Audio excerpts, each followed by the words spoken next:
الحمد لله رب العالمين والصلاة والسلام على سيد المرسلين وعلى آله وأصحابه أجمعين أما بعد فأعوذ بالله من الشيطان الرجيم بسم الله الرحمن الرحيم والعصر إن الإنسان لفي خسر إلا الذين آمنوا وعملوا الصالحات وتواصوا بالحق وتواصوا بالصبر صدق الله العظيم رب اشرح لي صدري ويسر لي أمري واحلل عقدة من لساني يفقهوا قولي اللهم صل على سيدنا محمد وعلى آل سيدنا محمد وبارك وسلم اللهم صل على سيدنا محمد وعلى آل سيدنا محمد وبارك وسلم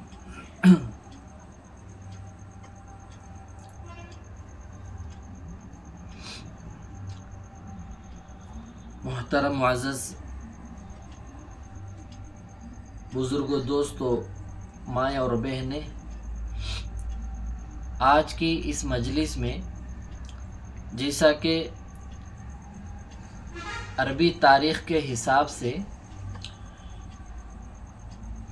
ربیع الاول کا مہینہ شروع ہو گیا ہے اور ربیع الاول مہینے کی طرف نسبت کرتے ہوئے یہ وہ مہینہ ہے جس میں میرے اور آپ کے آقا صلی اللہ علیہ وسلم کی ولادت ہوئی ہے،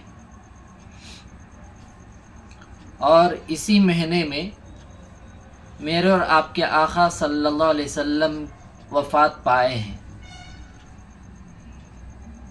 تو ربیع الاول کے مہینے میں آقا صلی اللہ علیہ وسلم کی زندگی پر روشنی ڈالنے سے پہلے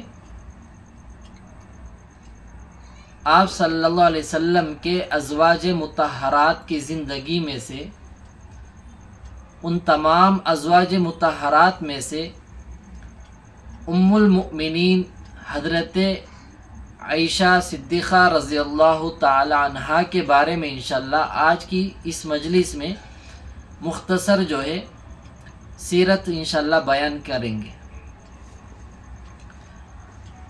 دیکھیے، اللہ تعالیٰ نے قرآن مجید میں ازواج مطہرات کو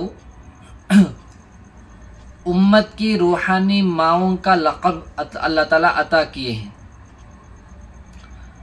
اور قرآن مجید میں جیسا کہ ماں باپ کے بارے میں اف تک کہنے سے پرمیشن نہیں ہے، ماں باپ کو اف تک نہیں کہہ سکتے ہیں، جہاں یہ ارشاد موجود ہے تو اس میں زیادہ تر باپ جو ہے اپنی اولاد کی تربیت کرنے میں سب سے نمبر 1 ہوتا ہے۔ اصل باپ کی تربیت جو ہے بچے کو ہیرا بنا دیتی ہے۔ اب جہاں باپ کا تذکرہ ہے وہاں پر ماں کا بھی تذکرہ ہونا چاہیے، کیونکہ امت کی ایسی مائیں گزرے ہیں جن ماؤں کے گودوں سے ہی تو اللہ تعالیٰ نے اپنے انبیاء علیہ السلام کو پیدا فرمایا ہے، اور یہی امت کی مائیں ہیں جن کے گودوں سے اللہ تعالیٰ نے تمام صحابہ رضی اللہ عنہم اجمعین کو پیدا فرمائے ہیں، اور یہی امت کے مائیں ہیں کہ ان کے ماں باپ ان کی اچھی تربیت کرنے کے بعد اللہ تعالیٰ نے ان کے گودوں سے تابعین، تابعین، محدثین، اولیاء اللہ کو اور مشہور جتنے نام ہم جانتے ہیں، ان میں سے حضرت امام ابو حنیفہ رحمۃ اللہ علیہ، امام مالک رحمۃ اللہ علیہ، امام احمد بن حنبل رحمۃ اللہ علیہ، اور امام شافعی رحمۃ اللہ علیہ، اور اس کے ساتھ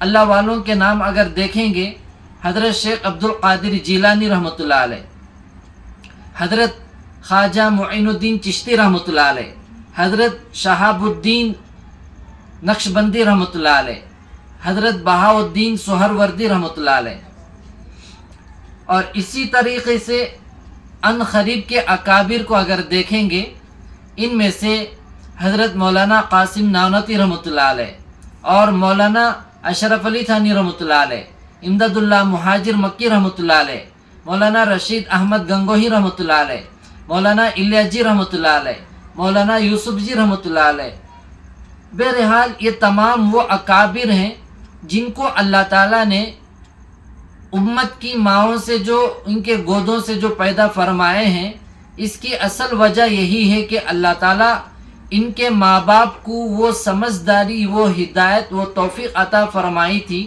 کہ انہوں نے اسے اپنی اولاد کی تربیت میں لگا دی۔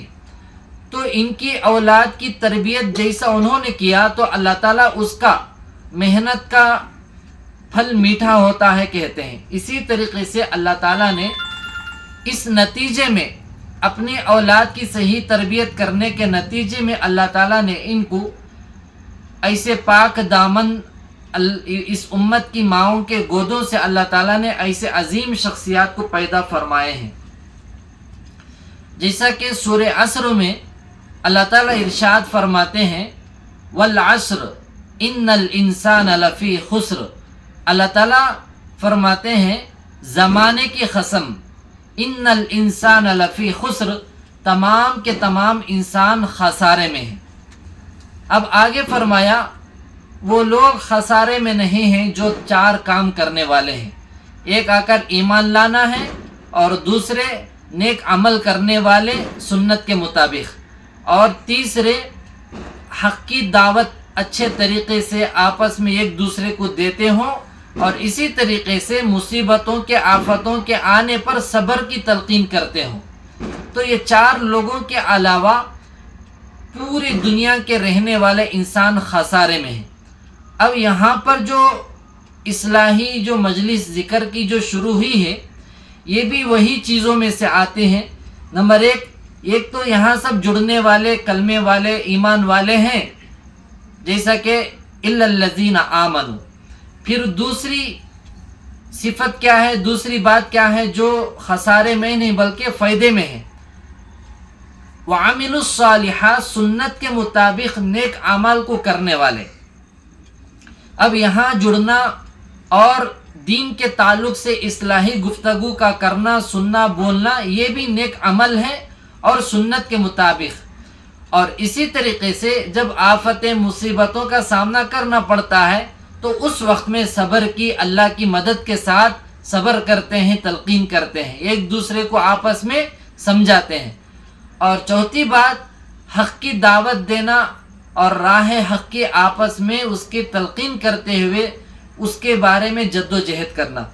بہرحال اب آگے بڑھیے، اللہ کا شکر ادا کرتے ہوئے کہ اللہ تعالی ہمارے کو ایمان کے گھر میں پیدا کرنے کے بعد نیک عمل کی توفیق دیا ہے، اور جب کوئی مسئلہ آتا ہے ہم رجوع الی اللہ ہوتے ہیں۔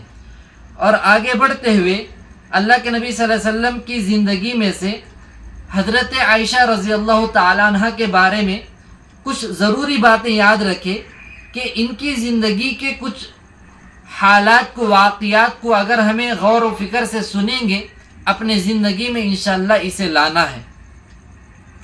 سب سے پہلی بات، حضرت اماں جی عائشہ رضی اللہ تعالی عنہا، ان کا نام کیا ہے اور انہوں کب پیدا ہوئے اور ان کے اندر کون سی خصوصیتیں ہیں، اور انہوں اپنے شوہر اللہ کے نبی صلی اللہ علیہ وسلم کے ساتھ کیسا رہتے تھے، مختصر حالت انشاءاللہ رکھیں گے۔ سب سے پہلے حضرت اماں جی عائشہ رضی اللہ تعالی عنہا شوال کے آخری ایام میں پیدا ہوئے، شوال کے مہینے میں آخری ایام میں پیدا ہوئے۔ اور دوسری بات، ان کا نام اور نسب کیا ہے؟ نام تو یہ ہے عائشہ رکھا گیا، اور ان کے ابا کا نام کیا ہے؟ ابو بکر صدیق ہے۔ اب یہاں پر جب ان کا نام عائشہ رکھا گیا تو ان کا لقب بھی ان کو ملا صدیقہ، کیونکہ سچائی کے راستے پر تھے اور سچائی کے ساتھ زندگی گزارے، اور جھوٹ سے بہت دور تھے، کیونکہ ایک تو صحابیات میں سے ہیں، اور حضرت عائشہ رضی اللہ تعالیٰ عنہ کے بارے میں اللہ تعالیٰ نے کئی آیتوں کو نازل فرمائے ہیں، اور اس کے ساتھ ساتھ ان کی پاک دامنی کا قرآن اعلان کرتا ہے۔ اور اس کے ساتھ ساتھ قرآن کریم جو ہے حضرت عائشہ رضی اللہ تعالیٰ عنہ کو اتنا بڑا اعزاز، اتنی بڑی عزت عطا فرمائی ہے۔ قرآن کہتا ہے ام المؤمنین، ام المؤمنین سے مراد پوری امت کے یعنی پورے ایمان والوں کی ماں جو حضرت عائشہ رضی اللہ تعالیٰ عنہ۔ تو مطلب یہ ہوا کہ قرآن خود ان کو اتنا بڑا مقام، ان کا اتنا احترام، عزت، مرتبہ عطا فرماتے ہیں۔ اور عائشہ رضی اللہ تعالیٰ عنہ کے والد کا نام ابو بکر صدیق ہے اور ان کی والدہ کا نام ام رومان ہے۔ اب آگے بڑھیے۔ حضرت عائشہ رضی اللہ تعالیٰ عنہ بچپن سے بہت زیادہ حسین، بہت زیادہ چالاک، بہت زیادہ ذہندار، سمجھدار رہتی تھی۔ تو اس لیے اللہ تعالیٰ نے ان کو بہت زیادہ علم بھی عطا فرمایا اور بہت زیادہ خصوصیت سے بھی نوازا اللہ تعالیٰ۔ یہ چیز کب آتی ہے؟ اگر ایسے ہی ہماری اولاد بھی نیک بننا ہے، اچھے کردار والے بننا ہے اور اچھی صفتوں کے مالک اگر بننا ہے، تو ماں باپ کے اندر یہ ضروری ہوتا ہے کہ انہوں اپنی زندگی کو صحیح سنوار لے اور صحیح بنا لے۔ تو ماں باپ کی زندگی کو اللہ تعالیٰ سامنے رکھتے ہوئے ان کی اولاد کو بھی اللہ تعالیٰ نیک بنا دیتے ہیں۔ اب آگے چلیے کہ اللہ تعالیٰ نے حضرت عائشہ رضی اللہ تعالیٰ عنہ کے بارے میں اللہ کے نبی صلی اللہ علیہ وسلم کے درمیان جو نکاح ہوا، حضرت خدیجۃ الکبریٰ رضی اللہ تعالیٰ عنہ سے جو نکاح ہوا تھا، ان کے انتقال کے بعد اللہ کے نبی صلی اللہ علیہ وسلم کا نکاح حضرت عائشہ رضی اللہ تعالیٰ عنہ سے ہوا۔ اب یہاں پر دیکھیے، دونوں کے درمیان میں حضرت عائشہ رضی اللہ تعالیٰ عنہ اور اللہ کے نبی صلی اللہ علیہ وسلم دونوں کے مابین اللہ تعالیٰ اتنی محبت عطا فرمائی تھی۔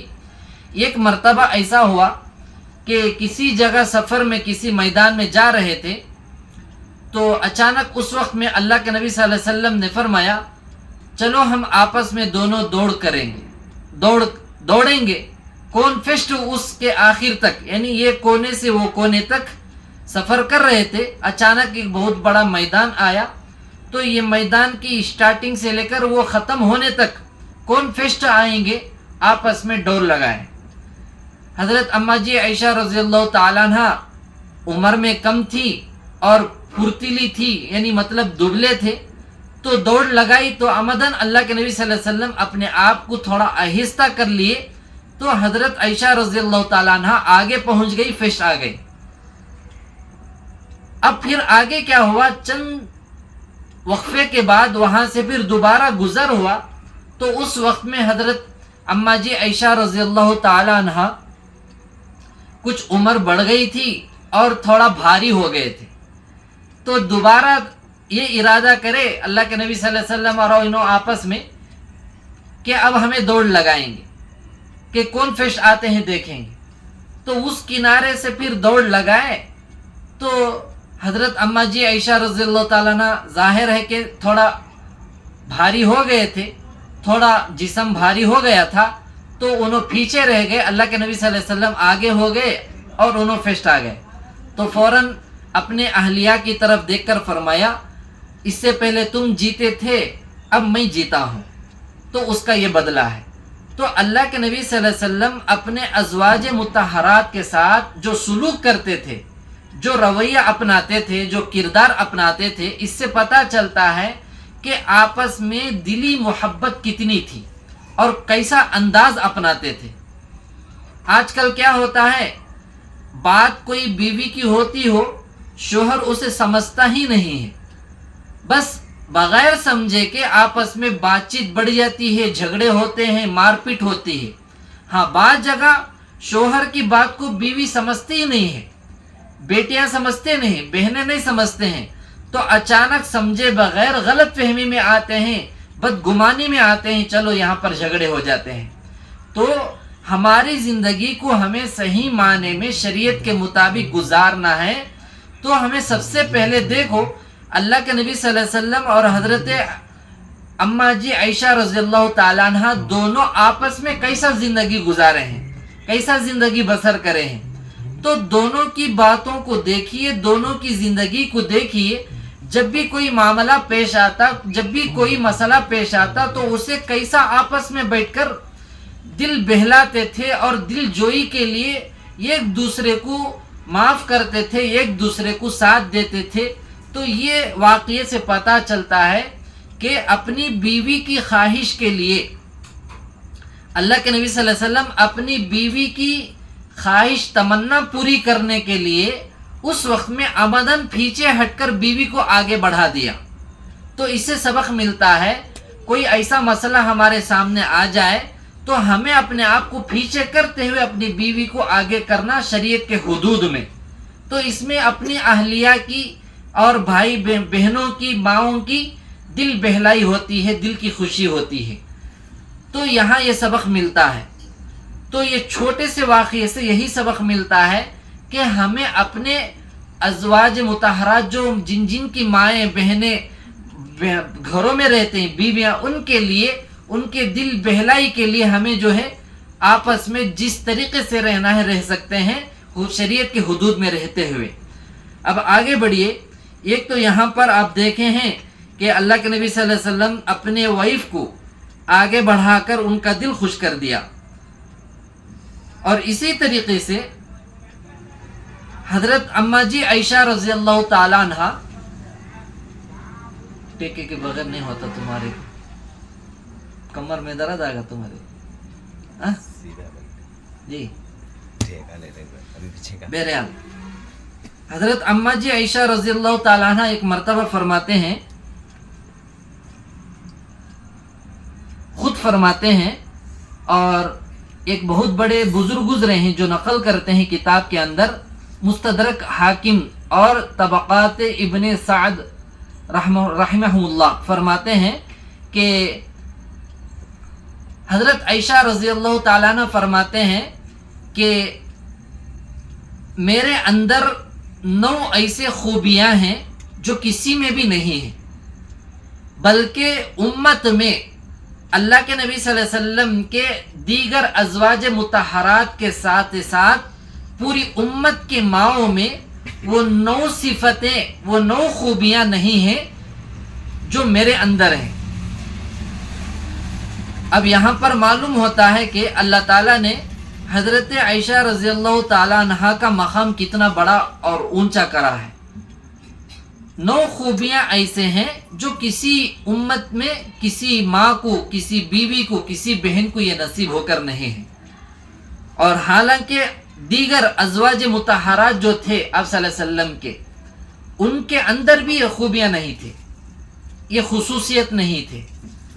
فرماتے ہیں نمبر 1، خواب میں فرشتے نے اللہ کے نبی صلی اللہ علیہ وسلم کے سامنے میری صورت پیش فرمائی. یعنی ایک فرشتہ خواب میں اللہ کے نبی صلی اللہ علیہ وسلم کے خواب میں حضرت اماں جی عائشہ رضی اللہ تعالیٰ عنہ کی شکل و صورت کو سامنے کیا. اس سے پتہ چلتا ہے کہ دیگر ازواج مطہرات سے بھی بڑھ کر اللہ تعالیٰ ان کو مقام مرتبہ عطا فرمایا ہے، اور ایسا کسی کے زندگی میں ایسا ہو کر نہیں ہے. خواب میں فرشتے نے آپ صلی اللہ علیہ وسلم کے سامنے میری صورت پیش فرمائی ہے. اور دوسری بات یہ فرمائی،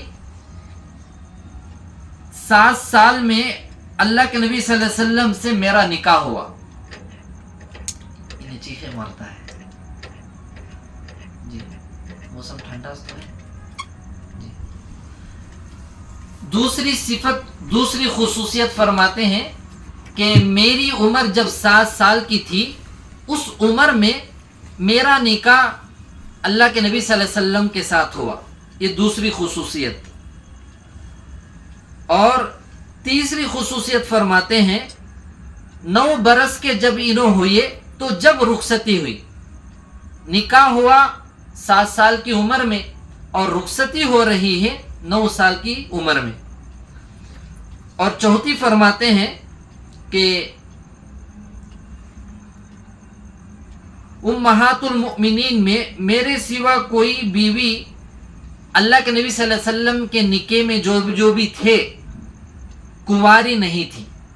یعنی مطلب یہ ہوا اللہ کے نبی صلی اللہ علیہ وسلم کے نکاح میں جتنے ازواج مطہرات تھے ان میں سے صرف اکیلے حضرت عائشہ رضی اللہ تعالیٰ عنہ اکیلی کنواری بیوی تھی، باقی سب باکرہ تھی.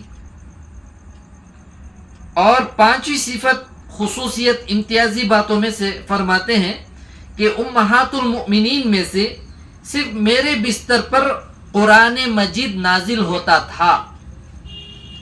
کتنی بڑی بات ہے. ازواج مطہرات جتنے تھے، 9 بیویاں 2 باندیاں، پورے 11 جو تھے بیویاں، ان میں سے قرآن مجید جو نازل ہوتا تھا صرف میرے بستر پر جب آقا صلی اللہ علیہ وسلم آتے تھے تو اسی وقت میں قرآن مجید نازل ہونے کا اگر وقت ہے تو نازل ہوتا تھا، اتارا جاتا تھا. انا انزلناہ فی لیلۃ القدر ورتل القرآن ترتیلا، یہ تمام جو آیتیں ہیں قرآن مجید کے بارے میں، اترنے کے بارے میں، نازل ہونے کے بارے میں، تو یہ دیگر مقامات میں بھی ہوتا تھا. لیکن میرے علاوہ دوسرے ازواج مطہرات کے پاس جب آپ صلی اللہ علیہ وسلم جاتے تھے تو ان کے بستروں میں قرآن مجید نازل نہیں ہوتا تھا، بلکہ میرے بستر میں جب آقا صلی اللہ علیہ وسلم رہتے تھے تو اس وقت قرآن مجید وحی کے ذریعے سے نازل ہوتا تھا. تو اس سے معلوم ہوتا ہے کہ اماں جی عائشہ رضی اللہ تعالیٰ عنہ کتنی پاک دامن تھی اور کتنا بڑا مرتبہ مقام ان کا تھا. اور چھٹی بات فرماتے ہیں کہ اللہ کے نبی صلی اللہ علیہ وسلم کو حضرت اماں جی عائشہ رضی اللہ تعالیٰ عنہ سے دیگر ازواج مطہرات سے بہت زیادہ محبت تھی. سب سے بھی تھی لیکن سب سے زیادہ ان سے تھی. اور 7ویں بات فرماتے ہیں میرے حق میں قرآن کریم کی آیتیں اترے ہیں. جب دشمنوں نے، منافقوں نے تہمتیں جو لگائیں تو اس کے جواب میں اللہ تعالیٰ نے قرآن میں آیتوں کو نازل فرما کر ان کی پاک دامنی کا اعلان کر رہے ہیں. اور 8ویں بات فرماتے ہیں کہ جبریل علیہ السلام کو میں نے اپنے آنکھوں سے دیکھا ہے. اماں جی عائشہ رضی اللہ تعالیٰ عنہ دنیا میں کوئی بھی نہیں دیکھے ہیں، لیکن اماں جی عائشہ رضی اللہ تعالیٰ عنہ اپنی آنکھوں سے جبریل علیہ السلام کو دیکھے ہیں. اور 9ویں بات آخری بات فرماتے ہیں کہ اللہ کے نبی صلی اللہ علیہ وسلم کا جب آخری وقت آیا تو اللہ کے نبی صلی اللہ علیہ وسلم اپنا سر مبارک جو ہے اماں جی عائشہ رضی اللہ تعالیٰ عنہ کے گود میں رکھے تھے. اس وقت میں ان کی روح قبض ہوئی، دنیا سے پردہ فرما گئے. تو یہ 9 خصوصیات ایسے ہیں جو امت میں کسی اور ماں کے پاس یہ پائے نہیں جاتے ہیں. حالانکہ دوسرے دیگر انبیاء علیہ الصلوۃ والسلام کے ازواج مطہرات میں بھی ہو اور اللہ کے نبی صلی اللہ علیہ وسلم کے ازواج مطہرات میں بھی ہو.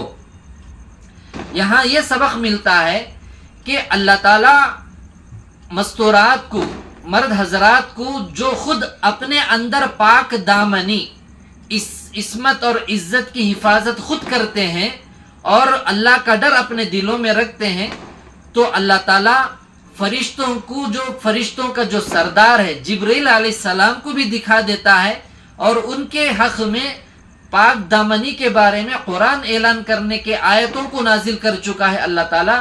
اور اس کے ساتھ ساتھ ان کے بستر میں اللہ تعالیٰ قرآن مجید کو نازل فرماتے ہیں.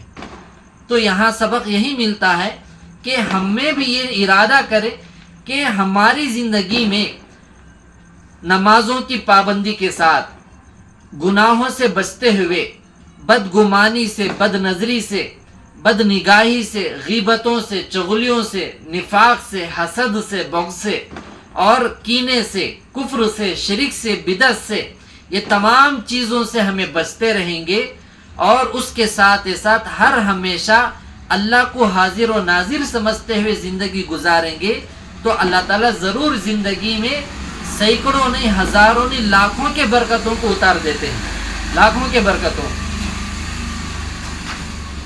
اب آگے چلیے کہ اللہ تعالیٰ نے اتنا مبارک موقع جب ان کو عطا فرمایا کہ ان کے اندر 9 خوبیاں، 9 اعزازات سے جب نوازا ہے تو ان کے بارے میں ایک بزرگ فرماتے ہیں کہ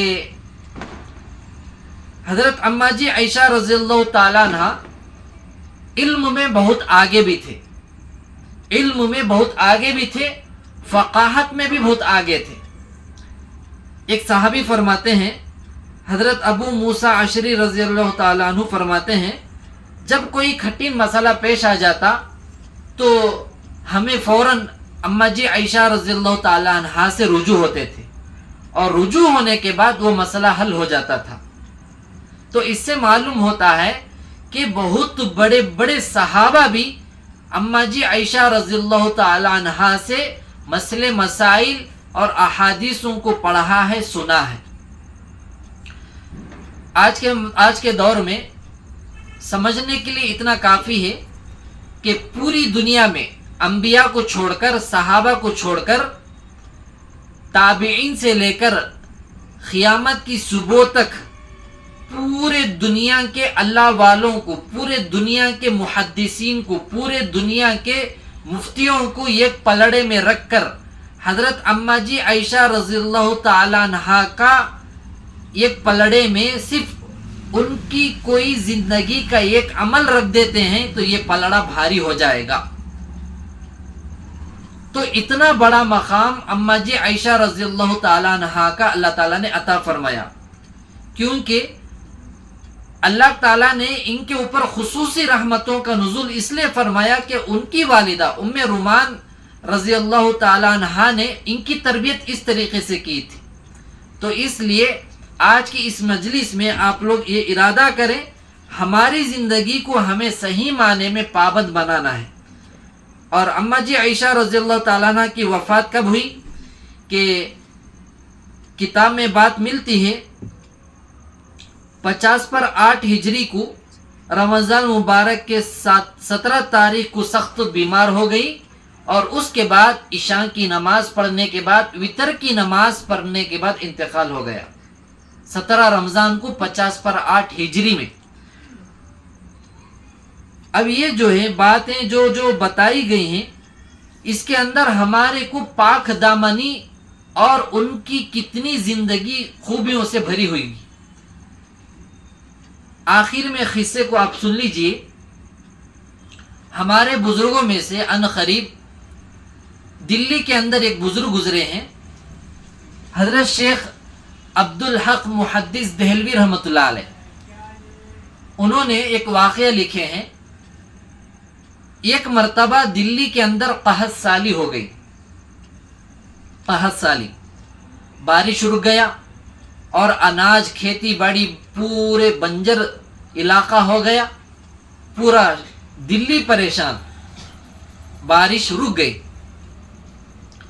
تو اتفاق سے ایسا ہوا جیسا کہ آج کل بھی ہوتا ہے، چند سالوں پہلے بھی ہوا تھا کہ بارشیں جب رک گئی، سخت گرمی ہو گئی، تو پورے لوگ جو ہے ایک جگہ اکٹھا ہو کر اپنے چھوٹے چھوٹے معصوم بچوں کو ساتھ میں لے کر، اگر اپنے پاس گائے، بیل، بھینس، بکری، چھیلے وغیرہ جو بکریاں ہوتے ہیں، جانور، ان کو بھی ساتھ لے جاتے ہیں، تاکہ اللہ کو ان جانوروں کو دیکھ کر، ان چھوٹے چھوٹے معصوم بچوں کو دیکھ کر اللہ کو ترس آ جائے۔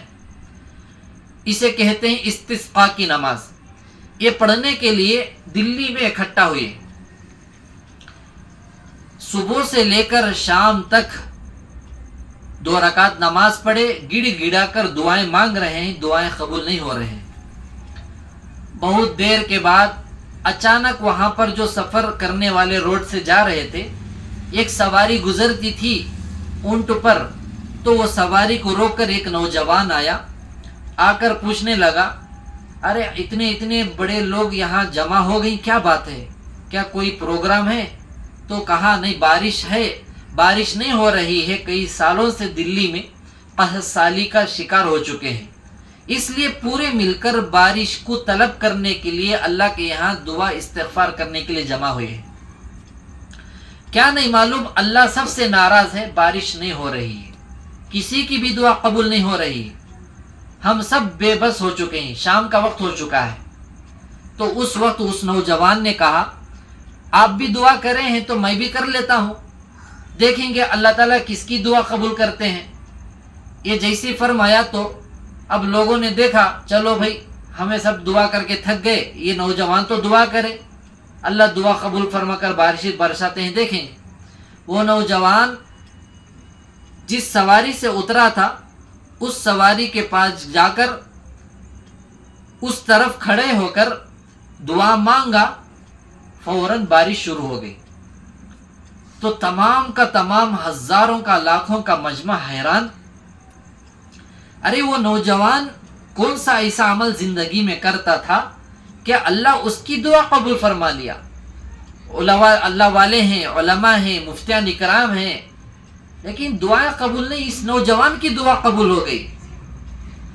جیسے یہ بات سامنے آئی تو اس نوجوان کو قریب بلا کر علماء اکرام نے تحقیق کیا اور پوچھا، معلوم کیا تو اس نوجوان نے کہا میری زندگی کا کوئی میرے پاس عمل نہیں ہے، میری زندگی میں صرف کوئی بھی موجود نہیں ہے نیک عمل. بس میں جا کر اس سواری کے اوپر میری ایک ماں بیٹھی ہے جسے میں سفر کرانے کے لیے لے کر جا رہا ہوں، اس ماں کے پلو کو پکڑ کر، کپڑے کے کنارے کو پکڑ کر، پلو کو، کپڑے کے کنارے کو یہ دعا مانگا، اے اللہ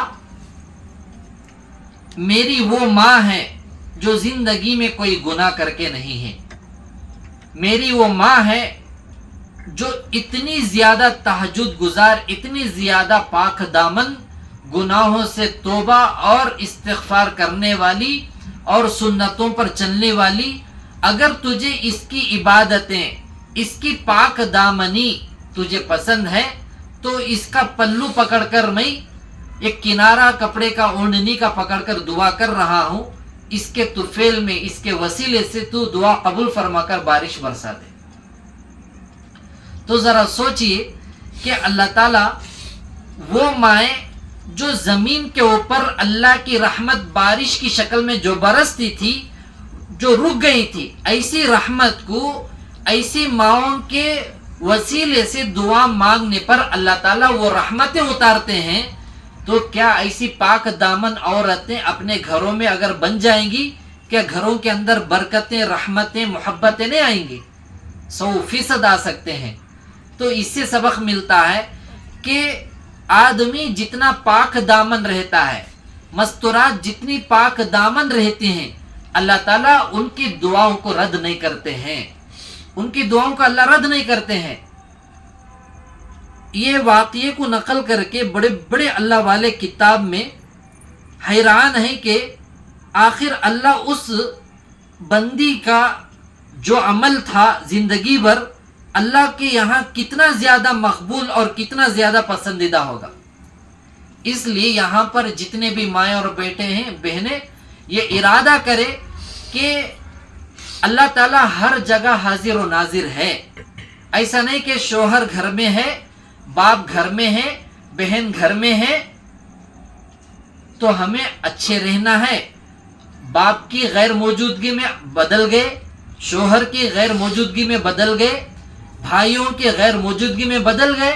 یہ تو پکی منافقت ہے، یہ تو غداری ہے، یہ حماقت ہے، یہ تو دغا بازی ہے. اللہ اسے پسند نہیں فرماتے ہیں. اس لیے ہر وقت اللہ تعالی ہر جگہ حاضر و ناظر ہیں. یہ دل کے اندر ارادہ مضبوط کر کے زندگی میں کھاتے پیتے اٹھتے بیٹھتے اللہ کا استحضار بھی رہنا چاہیے اور آقا صلی اللہ علیہ وسلم کے سنتوں کا استحضار ذہن میں لاتے ہوئے عمل کرتے رہنا ہے. تو ارادہ کرے یہاں پر جتنے بھی بیٹھے ہیں، سن رہے ہیں یا آئندہ سنیں گے، تو انشاءاللہ دعا کرے کہ اللہ تعالی ہم سب کو، ہمارے گھروں کو اللہ تعالیٰ کی رحمتوں سے، برکتوں سے خوشحال زندگی کے ساتھ، محبت کے ساتھ، پاک دامنی کے ساتھ اللہ تعالیٰ زندگی بسر کرنے کی توفیق نصیب فرمائے. اور جو بھی بات کہی گئی ہے، سنی گئی ہے، اللہ تعالیٰ کہنے والے کو، سننے والوں کو، سب کو بھی عمل کی توفیق کے ساتھ اخلاص کی دولت سے مالا مال فرمائے. ابھی انشاءاللہ ذکر کر لیں گے اور ذکر کے بعد دعا بھی ہوگی. اذان کب ہے یہاں پہ؟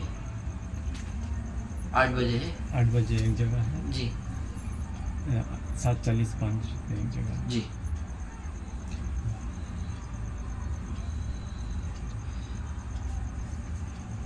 جو بھی دین کا کام کرتے ہیں اس دین کے کام کو اپنا سمجھ کے کریں اور میری ضرورت سمجھ کے کریں، اس کا فائدہ ہوگا، ورنہ اس کا کچھ بھی فائدہ نہیں ہوگا۔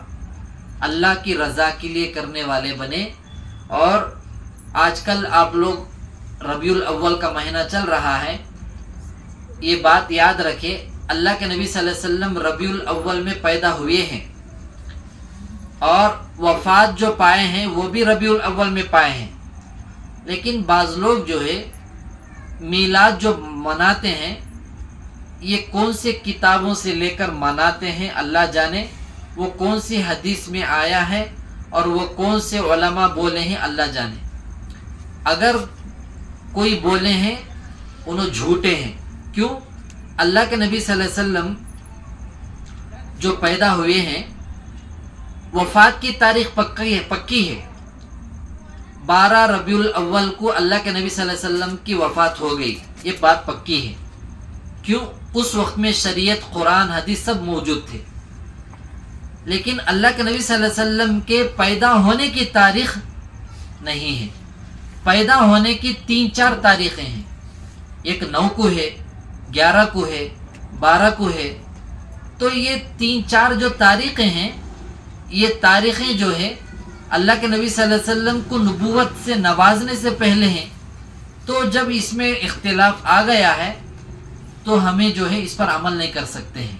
ہاں، وفات ہونے کی تاریخ پکی ہے، 12 ربیع الاول کی ہے، لیکن ہمارے مسلمان جیسا کہ ابھی جو گنیش کا جو عید کا جو ان کا جو ماحول چل رہا ہے غیروں کا، ایک طرف دیکھو 12 ربیع الاول کو ہمارے لوگ آج کل جیسا یہ لوگ اپنے گنیش کو ان کے پوجا پاٹ کرنے کے چیزوں کو لے کر جو ڈرامہ بناتے ہیں، شراب پی کر ناچ کر وہاں ستیہ ناش کرتے ہیں، ان میں اور ہمارے مسلمان جو جلوس نکالتے ہیں اس میں کیا فرق رہا؟ وہ لوگ بھی ڈی جے رکھتے ہیں، ہمارے مسلمان بھی رکھتے ہیں۔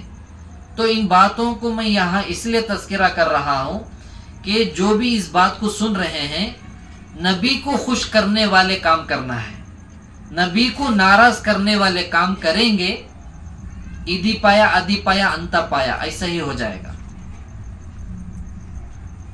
ذرا کبھی دیکھیے، حضرت ابو بکر صدیق رضی اللہ تعالیٰ عنہ سب سے پہلے ایمان لائے، ان کا پورا گھرانہ لایا۔ کیا انہوں نے کبھی آپ صلی اللہ علیہ وسلم کے پیدائشی دن کا کوئی برتھ ڈے بنایا ہے؟ نہیں۔ سب سے بڑے اللہ کے نبی صلی اللہ علیہ وسلم کے بعد، اللہ کے بعد نبی ہیں، ہمارے نبی کے بعد انبیاء ہیں، اس کے بعد پوری امت میں سب سے پہلا مقام خلیفہ اول ابو بکر صدیق رضی اللہ عنہ ہے۔ اتنے بڑے صحابی کبھی بھی اتنے سال زندگی بسر کرے، ساتھ میں رہنے والے، ہر ہمیشہ کبھی برتھ ڈے نہیں بنایا، نعوذ باللہ۔ اور وفات کے دن بھی جو ہے وہ جیسا کہ وہ شینو یا عینوہا، شیعہ ہے نا، شینو یا عینوہا، شیعہ لوگ ماتم کرتے ہیں، نبی کے نام پر ماتم نہیں ہے، نواسے کے نام پر ماتم ہے۔ یہ کیسے عقل کے اندھے ہیں، عقل کے پاگل ہیں، دیوانے ہیں۔ تو انہوں آ کر وہاں نانا، مطلب حضرت حسین رضی اللہ عنہ کے نانا آپ صلی اللہ علیہ وسلم کی وفات کا ماتم نہیں کرتے ہیں، نواسے کا کرتے ہیں۔ اور یہ لوگ جو ہے یہاں پر ان کے وفات کا غم نہیں ہے بلکہ پیدائش کی خوشی کرتے ہیں۔ بعض لوگ ایسے فیضی زمانہ ہے نا، ایک روم اتنا بڑا بڑا کیک لے کر نعوذ باللہ اس میں کلمہ لکھتے ہیں، نام لکھتے ہیں، پھر اپنے ہاتھوں سے چاقو سے وہاں پر برتھ ڈے بناتے ہیں، نعوذ باللہ۔ کتنی شرم کی بات ہے۔ عقل کے شیطان جو ہے اپنے نبی صلی اللہ علیہ وسلم کا نام لکھ کر اس پر چھری چلاتے ہیں، کتنے بڑے بیوقوف لوگ ہیں۔ تو ایسا آپ لوگوں کے سامنے 12 ربیع الاول کو کوئی واٹس ایپ میں ویڈیو آیا یا کوئی پروگرام چلاتے ہیں یا میلاد النبی کے وقت میں یہ لوگ 12 ربیع الاول کو جلوس نکالتے ہیں، آپ تمام بھی سننے والے بھی یہ ارادہ کرے ایسے وقت میں ہمارا جانا ان کے گناہ کرنے کے برابر دیکھنے کے لیے جو لوگ جاتے ہیں، شرکت کرتے ہیں، ان کو بھی وہی گناہ ملے گا۔ شریعت میں بات موجود ہے، فتویٰ بھی اسی پر ہے. جیسا کہ شیعہ لوگ جا کر جو کرتے ہیں، علی پور میں جاتے ہیں تو ہندو پور سے بہت بڑا نوجوانوں کا طبقہ، بڑے بڑے لوگوں کا طبقہ جاتا ہے. تو اگر کوئی اللہ کی نافرمانی کا کام کرتا ہے، شرک کا کام کرتا ہے، کفر کا کام کرتا ہے، لوگ اسے دیکھنے کے لیے جاتے ہیں تو ان کو بھی وہی گناہ ملے گا. گویا کہ خواہ مخواہ جا کر انہیں اپنے آپ کو جہنم میں ڈھکیلتا ہے. اسی طریقے سے جو لوگ گنیش کی جو عید مناتے ہیں وہ غیر لوگوں کا تہوار ہے. ایسے تہواروں میں شرکت کرنا بھی اس کے گناہ کرنے کے برابر ہی ہوگا. تو آج کل کیا ہو گیا، ٹی وی جو زیادہ تھے اب گھر گھر میں موبائل ہے، جیب جیب میں. اب اس وقت میں پورے چینل والے، خاص کر ہمارے ہندو پور کے نیوز چینل والے، وہ پورا ریالی کو جو ہے گنیش کی ٹی وی میں لاتے تھے. پہلے گھر میں بیٹھ کر دیکھتے تھے مسلمان، بعض لوگ وہاں جاتے ہیں دیکھنے کے لیے، بعض گھروں میں بیٹھ کے. اب کیا ہو گیا، ہر آدمی، ہر نوجوان، لڑکا لڑکی، مائیں اور بہنیں اپنے موبائل میں وہ چینل کو رکھ لے کر یہاں بیٹھ کر دیکھتے ہیں. گویا کہ انہوں ہاں جا کر جو اللہ کے غضب کو بھڑکاتے ہیں تو ہمیں یہاں بیٹھ کر اللہ کی لعنت کو اپنے اوپر برسا لیتے ہیں. تو اس لیے ایسا ہرگز نہ کریں، یہ دیکھنے جانا صحیح نہیں ہے. ان کے تہواروں میں حصہ لینا، یہ بات بھی یاد رکھیں. اگر کوئی، جیسا کہ سفر میں جاتے رہتے ہیں روڈوں میں، غیر لوگ کھڑا کر کے پیسے پوچھتے ہیں، انہوں پوجا کرتے ہیں، ان کی مورتی کو انہوں خود بناتے ہیں، ان کے اللہ کو انہوں خود بناتے ہیں، پھر اسے جوتا لے کر مار کر ختم کر دیتے ہیں. اور اسے بنانے کے لیے، مورتیوں کو بنا کر خریدنے کے لیے مسلمانوں سے پیسے پوچھتے ہیں. اب یہ پیسے دینا نہیں دینا یہ بات یاد رکھ لیں. اگر کوئی مسلمان غیر شادی شدہ ہے، غیروں کو پیسے دیا مورتی خریدنے، کچھ کرنے کے واسطے، اس کا انہیں کافر ہو جائے گا، انہیں دوبارہ کلمہ پڑے گا. اگر کوئی شادی شدہ پیسے دے گا، اس کا نکاح ٹوٹ جائے گا، انہیں پھر کلمہ پڑھنا، دوبارہ نکاح کرنا پڑے گا. اتنا کھٹین مسئلہ ہے. تو اس لیے مسلمان جو ہے اپنے آپ کو بچاتے ہوئے آگے بڑھ جائیں. اب دیکھو علماء اکرام دیتے نہیں ہیں، ان کو انہوں پوچھتے بھی نہیں، رہے تو نہ دینے کے واسطے. بہرحال تو ان مسئلوں پر ہمیں توجہ کرنا بھی ہے، اپنے بچوں کو، اپنے گھر کے ذمہ داروں کو سمجھانا ہے. تو ہمیں احتیاط سے کام لینا ہے. تو موبائلوں میں اور وہاں جا کر بیٹھ کر وہ پورے پاگل نشے میں ناچتے ہیں. تو ہم بہت بڑا مسلمانوں کا، ہمارے محلے میں آ رہا تھا گزشتہ وارم، ابھی اتوار کے دن، بہت بڑے مسلمانوں کا نوجوان کا طبقہ بیٹھا ہے وہاں، مورتی کے لیے وہ بینر بنانے کے لیے کام کر رہے ہیں. اب انہوں بول رہے حضرت سلام بھی کرتے ہیں، حضرت ادھر سے چل جاؤ ذرا. اب میں تعجب ہو گیا، ہمارے مسلمان نوجوان ایسے تہواروں میں حصہ نہیں بلکہ ان چیزوں کے بنانے میں لگ گئے ہیں. اسلام کو چھوڑ کر، مسجدوں کو چھوڑ کر، جماعتوں کو چھوڑ کر، دین کے حلقوں کو چھوڑ کر، ذکر قرآن نمازوں کو چھوڑ کر. یہ یاد رکھے اگر انہوں ایسے رہ گئے یہ وبال ماں باپ پر بھی آئے گا. اللہ صحیح سمجھ کی توفیق نصیب فرمائے. 11 مرتبہ استغفار، 11 مرتبہ درود شریف پڑھ لے، ذکر دعا کر لیں.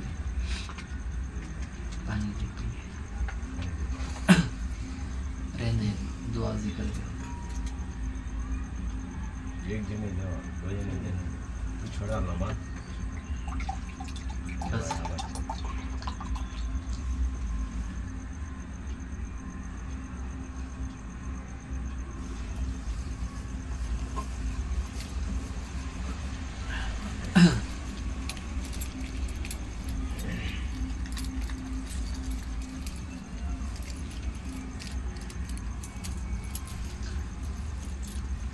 گیارہ مرتبہ استغفار، 11 مرتبہ درود شریف پڑھ لیجیے.